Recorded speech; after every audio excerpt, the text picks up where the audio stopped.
Welcome to Wiki's channel. Today we will be making minced pork porridge. In Hokkien we call this Bak Moi. And my recipe here, I guess, is the most simplified version of Bak Moi. And I'll be cooking for 4 kids and 1 adult, so I'm using about 2.5 cups of rice. Then I also will be adding in about 5 bowls of water.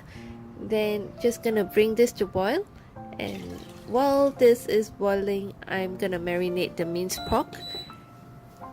For the minced pork, I'm using a Uhuaru minced pork. Then just gonna marinate this with a little bit of tong chai, which is a Chinese preserved cabbage. In Cantonese called this tong chai, and I guess you can get this anywhere, in any market, any wet market, in the dry section or any supermarket. Just marinate this with the tong chai and then add in drizzles of sesame oil, ginger powder, white pepper powder, and a little bit of salt. Tong chai is pretty salty, so actually you can leave out the salt if you want to. Then just give this a well mix and then set it aside. I will have the recipe listed down in the description box below, so you may refer to that.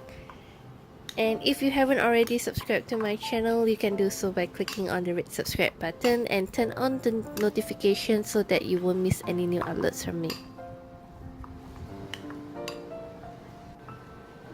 Once the porridge starts to boil, then just give it a stir. Stir it quite often so that it doesn't stick on the bottom pan and burn the rice. Then if need to, add in more water. And once it starts boiling, I'll be adding in 1 cube of chicken stock, and then after that I'll be adding in the minced pork. To add in the minced pork and to maintain the shapes of the minced pork, I'll just push the minced pork onto the wall of the bowl.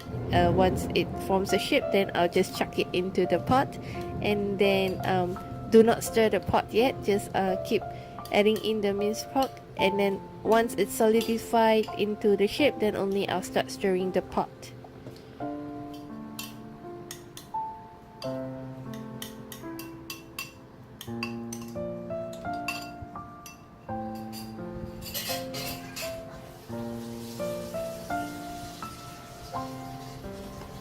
Just lightly stir it, do not over stir it, else the minced pork won't keep its shapes. Then once add in the minced pork, then I'll just let it simmer for about another 20 minutes or so. Then I'll serve this later when it's warmer, because it will be too hot right now. So because I'm serving for the kids, I'll serve it about 30 minutes later. Then I'm just gonna garnish this with a little bit of garlic oil, sesame oil, and then also some soy sauce. Normally I will add in spring onion too, but then today I don't have spring onion in my pantry, so just this. Thank you for watching. Bye.